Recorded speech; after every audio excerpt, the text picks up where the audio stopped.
Secrets of Strixhaven, Episode 6, 2, 3, 5, 7.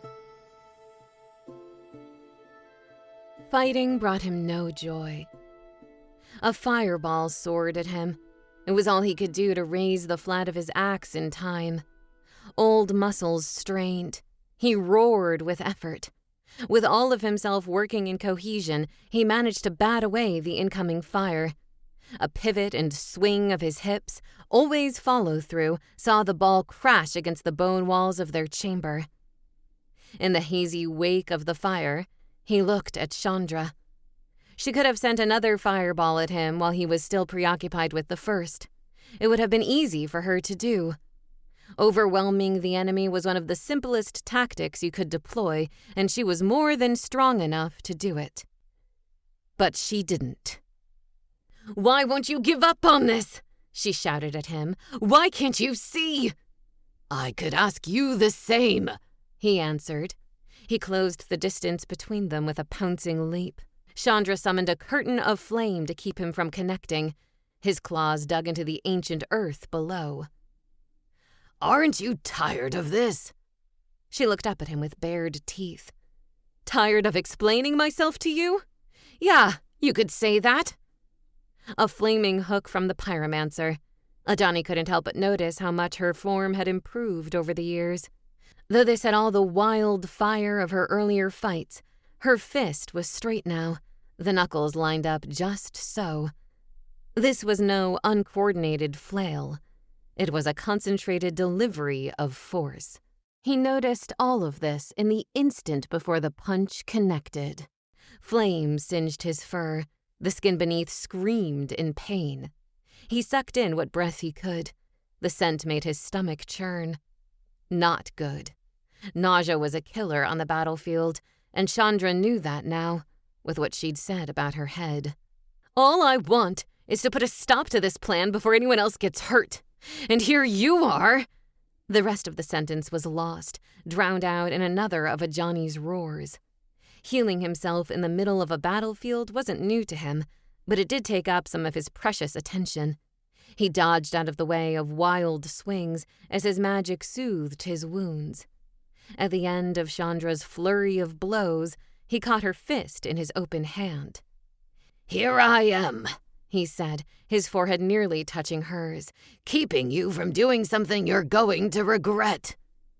Her eyes burned. Now it was she who roared at him. As the haze of flame threatened to swallow her, he hurled her across the chamber. No, it did not bring him any joy to see her back crash against the sharp protrusion of bone. It brought him no joy to hear her cry of pain. A teacher should never hurt their student in this way. For a moment, he paced the space between the archaic and Chandra silently.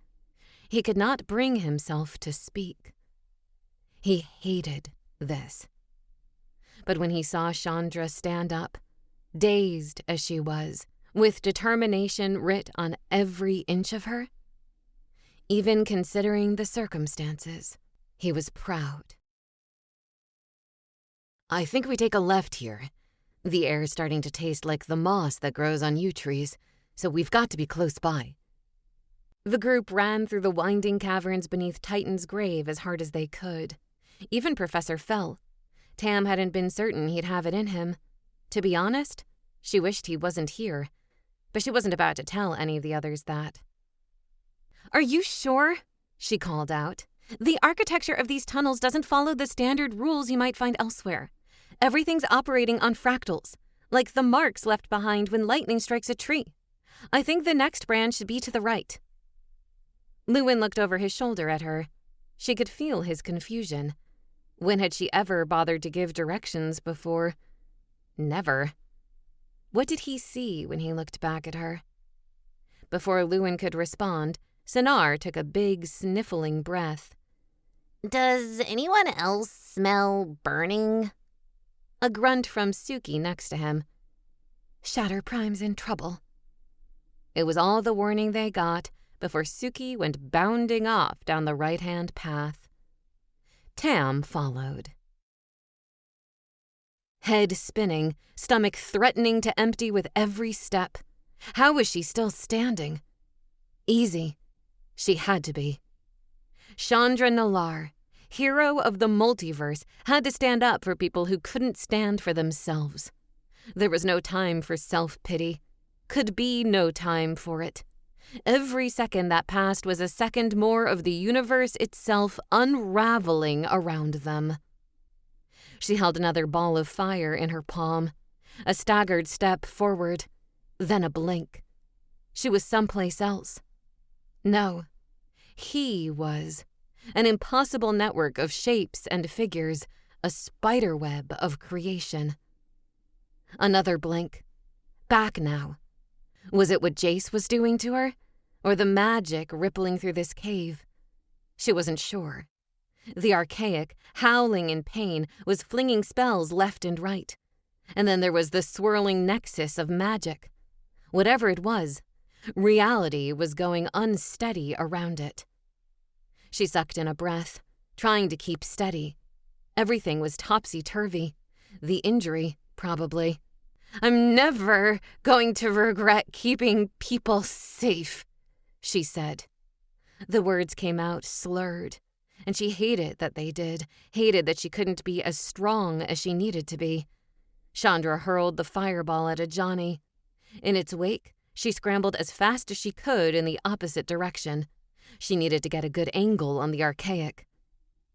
But Ajani was too clever to stay put. He leaped onto a boulder, and from there to an ossuary tree. When he dropped, he was just in time to tank another jet of fire meant for the archaic. The groan that left him brought her no joy. If he would just get out of the way, she wouldn't have to hurt him. But, with his fur still burning, he swung his axe at her. Brutal, strong, quick as could be. Chandra was too hurt, too worn down to dodge. Metal bit into her shoulder. She hissed. No time to let it make her any weaker. She brought her hand to the wound and cauterized it in a second of blazing pain. But that was a mistake. There was another blow coming at her, this one vicious and efficient. Ajani caught her with the hook of his axe. He pulled. She didn't have the balance to stay on her feet. Tumbling forward, it was all she could do to blast the ground with fire. That brought her back up. But it did nothing to soothe the stomach churning, the spinning. "Focus," she told herself. "This isn't just about you." "Whatever I have to do," she said. "I can't let anyone else get hurt because of him. Not hurt like me." She drove a lance of fire into the Leonan's thigh. Sizzling flesh heralded another cry of pain. "Then stop hurting your friend," Ajani snapped. The axe head came down. In the instant before he connected, Chandra realized that he had a point. When the group found themselves standing at the same four-way crossroads again, Tam could feel the tension. It was a knife to her throat. Somewhere in the distance she could hear the sounds of the fight, the rush of flames, Ajani's roars. Every few steps they took, the world itself trembled around them. Reality was a rippling tapestry being torn apart and rewoven right before their eyes.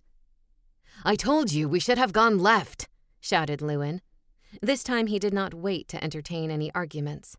Sonar, Abigail, Kirill, and Suki followed in his wake. And then Tam. The smell of burning only got worse the farther in they went. She had to cover her mouth to keep from throwing up. There was a part of her, a distant part, that wondered about the ethics of starting a fight in a place like this. When Chandra or Suki or any of the other pyromancers lit things on fire, there was rarely a chance for their recovery.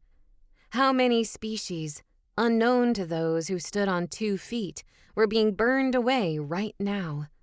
How many possibilities was this world losing? As smoke began to fill the hall, she told herself it wasn't worth worrying about. Again and again he hurled her away, with his hands, with his axe. into a pool of water where she floated for a too short moment of reprieve, into the wall where she bounced, where he heard her bones crack. He was trying so hard not to hurt her in a permanent way, but every time he rebuffed her efforts, she got back up. Her blows came like a battering ram against the gates. As time wore on, she was losing some of her coordination. Was it anger? Was it the injury? Was it something else? He didn't know. He hated that he didn't know, and he hated the small possibility that she was only so out of it because he was hurting her. He parried each of the incoming hits, one after the other, until she'd pushed him back against a plate of bone. He raised his axes to defend, only for her to grab hold of the haft, her hands between his. "Chandra," he said, "why are you doing this?" "Because being a planeswalker means..." She was stammering so hard he could hardly understand her. "It means helping people," said Chandra. "It means doing the right thing, even when it's hard." The weapon's grip went warm, then hot. Holding on was only going to hurt him. He understood, then, what she was trying to do. Without a weapon, she supposed he'd have no way to defend himself. She was wrong about that. But was that a lesson he wanted to teach her? The axe clattered to the ground between them. He held onto it as long as he could. With no weapon threatening her anymore, Chandra forced him to the ground. She set her knees on his elbows and cocked her fist.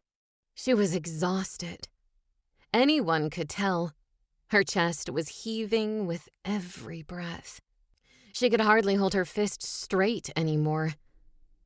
It was then, when at last the fighting had slowed, that Ajani spotted Jadzi.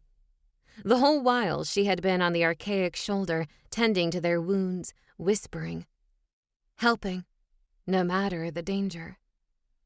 There was a better way. Ajani covered Chandra's hand with his own. In truth, he was too big for her to stop him like that. "Chandra," he said, "being a planeswalker means we've already been through enough." A wordless, weak scream. Chandra tried to punch at him, but he kept hold of her. "Please, let's try to find another way to solve this," he said. And there, in the depths of Titan's grave, Ajani Goldmane decided he really had been through enough. A fallen brother, a friend who'd become something more and something less than human. War after war after war.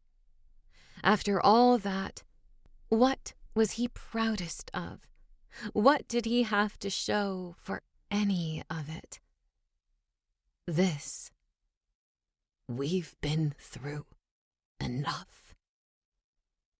Chandra Nalar let out another shaking breath. Then she clambered away and stared at her hands. And he knew that, for whatever it was worth, the battle was won. A mossy cavern, lined with lichen and mushrooms, the faint scent of mildew and mold, ground that squished underfoot. A swirling passage through the desert, shifting walls of sand that sliced whatever skin they could find, heat that sapped the moisture from you. An underwater cave, dark and cold as the grave. The taste of salt. Claustrophobic squeezes where fish became one's bosom companions. 3 steps, each one after the other, each broaching a whole new environment. As the group ran through the cave to the chamber, they could hardly keep track of what was real. What had seemed so incontrovertible, so solid, the remains of the Titan, was now little more than a suggestion. And what were they to do when reality itself was a suggestion? Kirill spit up seawater. Luen stopped to slap their back as the reality wave settled. "What's going on here?" Reality's shifting around the archaic, said Sonar. It must be, no matter how impossible it sounds to say something like that. "It's more than impossible, it's—" Abigail's forefeathers hovered over her temples, her face wrenched in concentration. Even her hearing aid was struggling to keep up with her. "Arguing about what we're seeing benefits no one," said Fel. "Stick together. You're more helpful to us as a group." Up ahead, Suki barreled into the chamber. "Chandra," she shouted, "we're here. Tell us what you need." Tam could see what was going on only vaguely. Chandra Nalar was on wavering feet. Like Abigail, she was clutching at her head. A stream of blood colored her mouth and neck as red as the robe she wore. Next to her, with her arms slung across his shoulders like a wounded soldier, was Ajani Goldmane. There were scorch marks all over him. Even so, his hand was against her side. He was trying to heal her. Her wounds were bad enough that it took most of his attention. Had they been fighting? Tam's heart sank. She had hoped they could work things out. Everyone deserved that chance before the end. When she looked back on her life, when she thought about what it was she'd most enjoyed. Sonar's wild pranks and grandiose music, late-night debates about poetry with Abigail, Kirill leading the way to new adventures. Luen, blooming at last. But maybe she was jumping to conclusions. Maybe they'd make up, in the end. Maybe things would be fine for them. Provided anyone made it out of this situation. She had only a moment to look at what was going on before another wave of magic rolling out from the knot snarl made the world tremble anew. Bone walls turned to shimmering oil, to raw flesh, to fungal phalanges. The archaic howled with every pulse of white gold blue light. Jadzi stood before it with her arms out. Trying to calm it? She must be. Everything happened quickly. Chandra looked up at Suki and the others. Her bloodied mouth opened, and she began to voice something. Before she could finish, another reality wave swallowed her and Ajani. Both froze mid-stride. Time itself came to a stop, or slowed to a crawl. Just how much power was in that whirling pit? Suki shouted and ran ahead to try and help. Kirill caught her by the hood and pulled her back. Luen asked Tam what was going on, but she had no good answer for him. Nothing to say except that they should do whatever Fel told them to. Fel, his eyes aglow, started the incantations of a spell. Only a pulse of magic, rolling off the many gesticulating hands of the vast archaic to thicken into amber around them, enveloping the professor before he could react. Tam locked eyes with Jadzi. All around her, the screams of her friends. "Get out of my hair and get somewhere safe," Jadzi shouted. "I need to calm the archaic." A shared look between the students. Horror. Uncertainty. She thought of all the times their hands had interlinked, of how adding facets to shapes improved their structural integrity.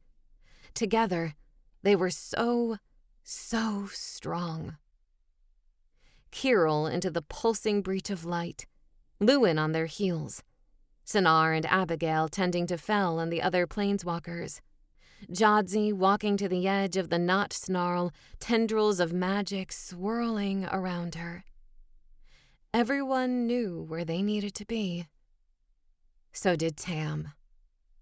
Across the shifting landscape, slow and steady. The trick was to focus on the constants, the things that never, ever changed. Mathematical ideals. 2, 3, 5, 7, 11, 13. Breathe in, breathe out. Certain things would always happen. This was one of them. It was inevitable, incontrovertible. a fixed point around which everything had to revolve. If she told herself this enough, then it would be true, and she could be brave enough to do it. Jadzi gestured to the archaic. She was starting up a spell too, just as Fel had. Tam knew from a glance that it was an old sort of magic, a thing she could never fathom if she had all the time in the world. And she did not. Certain magics were possible only because those who came before had laid the groundwork for them. The complexity of the shapes involved here would have taken her a lifetime to learn. She was struck by the grandeur of it all, the precision. Every angle exactly right, every shape folding into the next. It was beautiful. 2, 3, 5, 7, 11, 13. Some things were constant.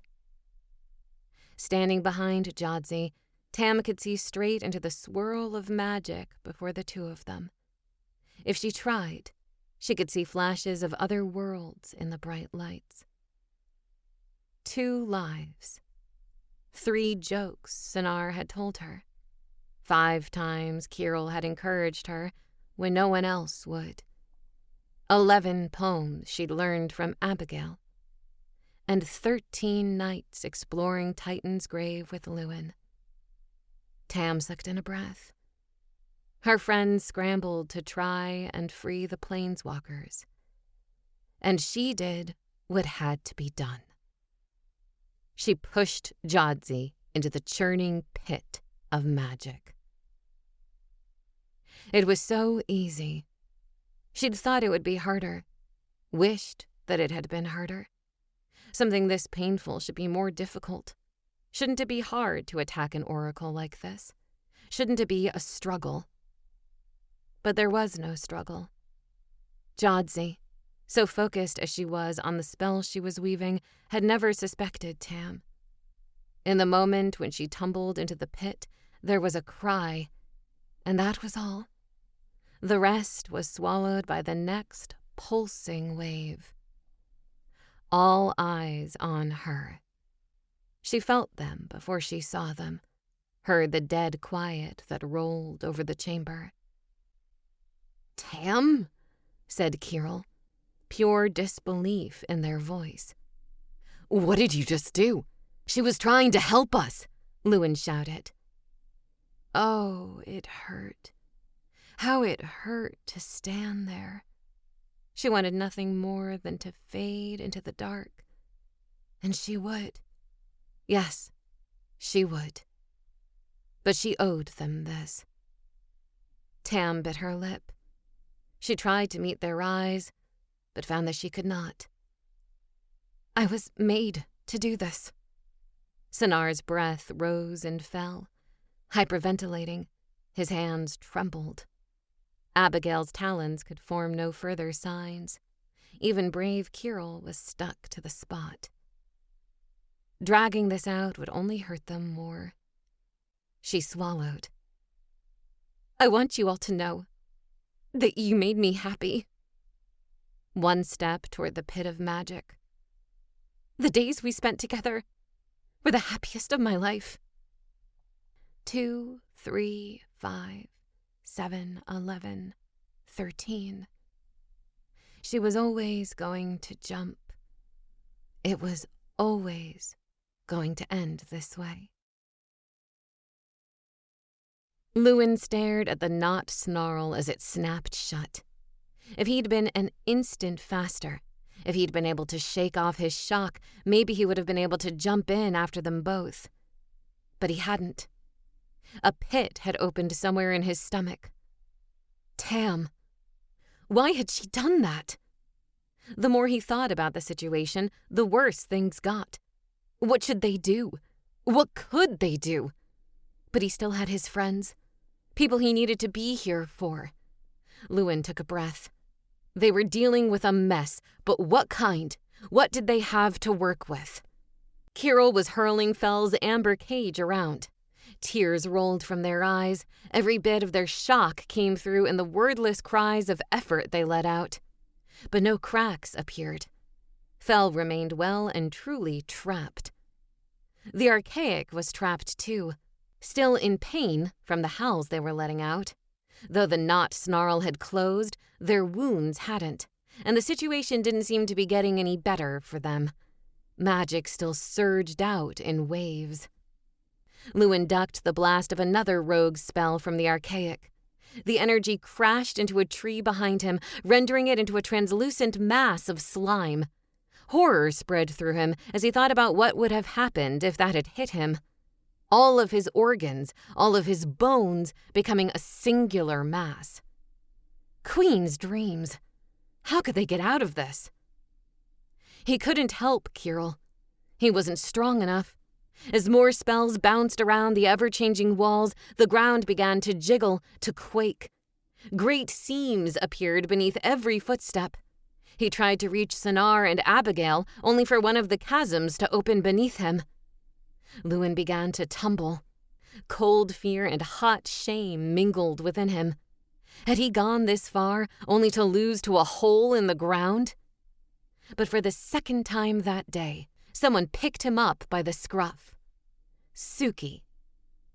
You'd better have a plan for this. Luen's tongue stuck to the roof of his mouth. Did he? We have to stop the archaic. Calm it down, somehow. That's what Jodzi was trying to do before your so-called friend doomed us all, said Suki. She must have had a good reason, mumbled Sonar. Not that he sounded any more convinced than the rest of them. A good reason? A good reason? I'd be happy to hear it. But before Suki could finish that line of questioning, the air went thick with smoke, too thick to breathe. Suki gasped, her eyes wide. Her hand flew to her throat. She crumpled to her knees and only then took big, gulping breaths. Sonar was at her side in an instant. It was no use. Reality wasn't stable around this panicking, godlike being.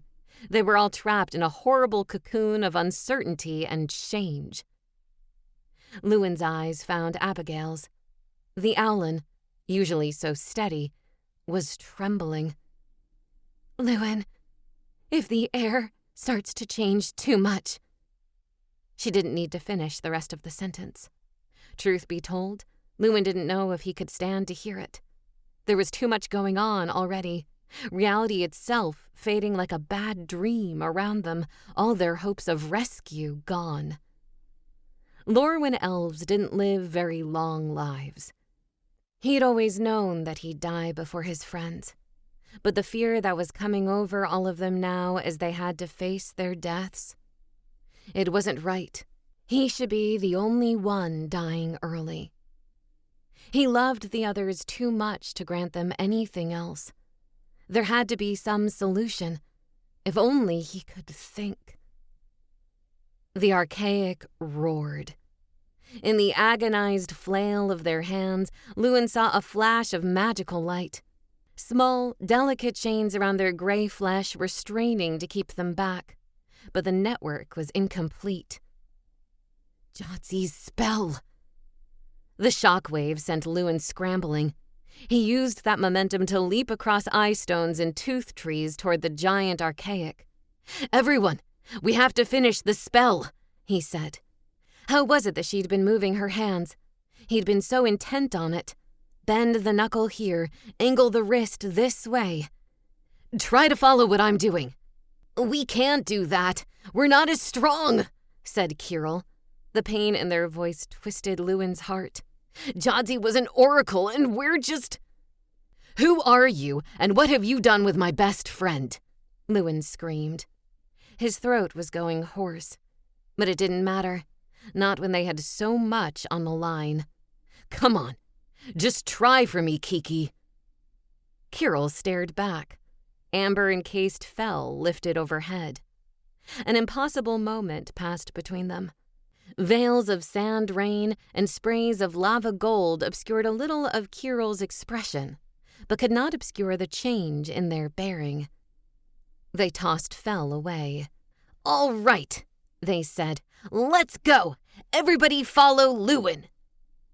Everybody follow Luen! He offered his friend a smile.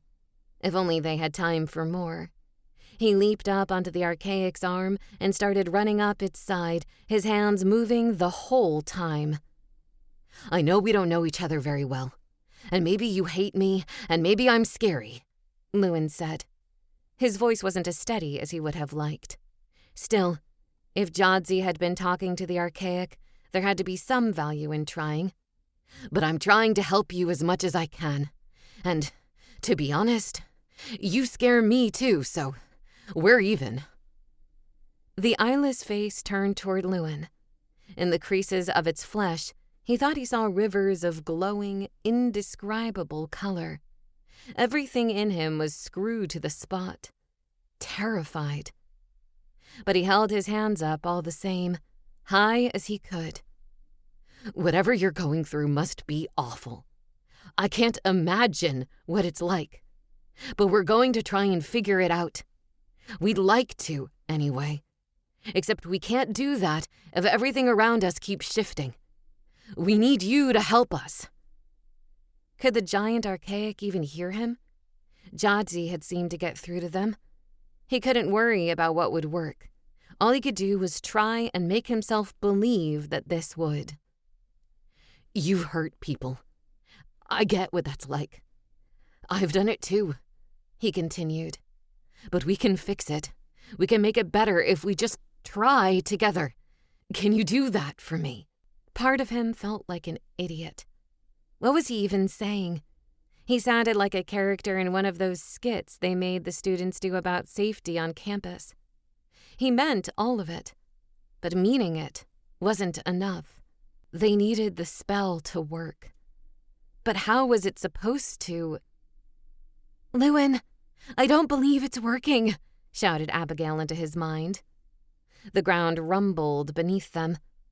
Mud this time, deep enough that he could see Kirill sinking into it from the corner of his eyes. Overhead, Titan's grave groaned under its own weight. How much longer did they have before everything collapsed? Luen swallowed. This had to work. It had to. Please, he said. Please, I know you can help us. Looking at the chaos unfurling around them, he finally received a bit of hope. But it did not come from the archaic. Instead, his eyes fell upon what, at first, seemed to be a massive blanket of glowing lichen. It was only when the little spots of light began to move that he realized what he was seeing. The Lumerettes. They were mirroring him. They couldn't get the movements exactly right with their wings, but he knew what he was seeing. No one Lumerette could form the sharp right angle of an arm and elbow. 5 of them, though? 5 of them could get there. Everywhere he looked, the little creatures were working out how to make the shapes in time with Luen and his friends. The air began to hum. Luen felt the spell wrap around him as if he were the stamen and the magic was the petals of a massive flower. Power built up within his hands. Power born from many small creatures, all working in harmony. Power he could channel. With a giddy look around the shifting landscape, Luen let himself bloom. Gold light rolled across the chamber.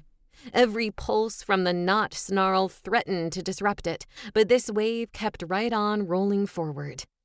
He watched it solidify into more of the small chains, watched them wrap around the archaic, and he knew then that what they were doing was not binding it.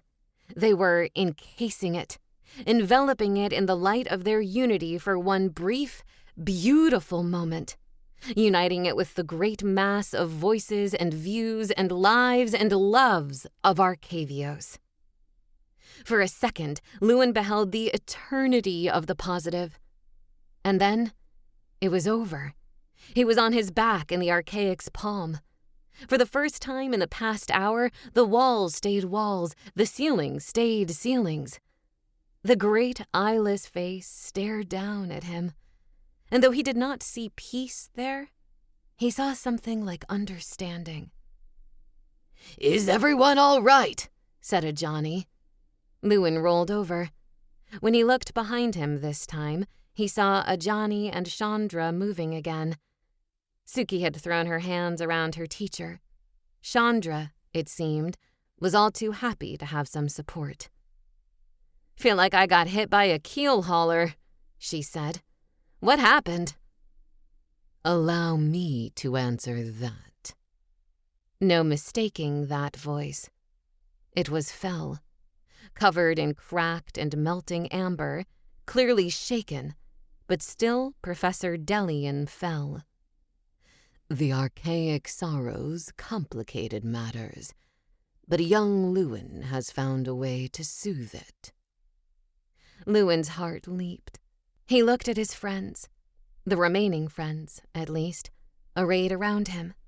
And no matter how much Luen's heart had sunk knowing there was still so much left to do, he was glad not to have to face it alone. Elsewhere. 2, 3, 5, 7, 11. Some things will always be themselves, indivisible by anything except the great unity that created them. In the stark black and white of numbers, figures, and science, she'd taught herself to take comfort. But the truth is always more complicated than that. A single constant can be expressed in a variety of ways across cultures, across time. Some had no equations to go along with them, only the knowledge that there must be an equation. If you knew, for example, that everything, when dropped, moved at a certain speed, you'd know that there were laws governing those speeds, but you wouldn't know what they were. A flare of light. Tam tried to catch her breath. Time flowed differently here. So did reality. She existed in some ways, and not in others. When she looked down at her hands, if she was not careful, she might see them unraveling, shaping themselves this way and that. 5 fingers on each hand. 7. 11. But she did not want to look down at her hands. In all the universes, they were bloody. She was sure of that now. So long as there was a Tam, there would be blood. It was her nature, the very purpose of her creation. Another flare. In the place that was not, she turned her attention to Jodzi. Soft blue light illuminated her frame. Without her considerable charisma and presence to animate her, she was so small, so slight. How could a woman no larger than some children have so much power buried within her? How could this be Jodzi? Tam walked in a circle around the oracle. So much of this was still weird. This place was Strixhaven, but it wasn't. Nothing was where she expected it to be. Even though she'd been in this office a dozen times before, it was never quite right. Different curios, different organization methods, different books. Someone else lived here. Someone else's stories live here. There was a shift in the air around her, a ripple of energy she knew as well as she knew her own name. "It wasn't an easy thing, what you did," he said. "No," she answered. "No, it wasn't." His hand on her shoulder, reassurance flowing from his mind to hers. "No one ever appreciates the person who makes the hard choices. We won't be remembered for what we're doing, because in the end, no one will know it was even done. But we didn't do any of this to be remembered." Tam watched the rise and fall of the sleeping Jodzi's breath. She wanted to believe that. She really did. But how could Jodzi ever look at her the same way again? How could her friends? If she even saw them again. It was safer if she didn't. And she knew it. "I'm proud of you," he said. His hand left her shoulder. He, too, walked a small circle around Jodzi. His white robe hovered over the shifting ground as he moved. It's almost done now, and you won't be so alone anymore. She looked up at him. The tattoos on his face glowed in time with the changes in the world around them. Bright, dim, bright, dim. Was there any regret in those eyes? "You've found the others?" she asked him. He had always promised her there would be others. He nodded and smiled. It was supposed to be a friendly smile, and she knew that it was, but there was something about it that didn't quite reach his eyes. Why don't I introduce you? That might take your mind off things. She followed the gesture of his hand.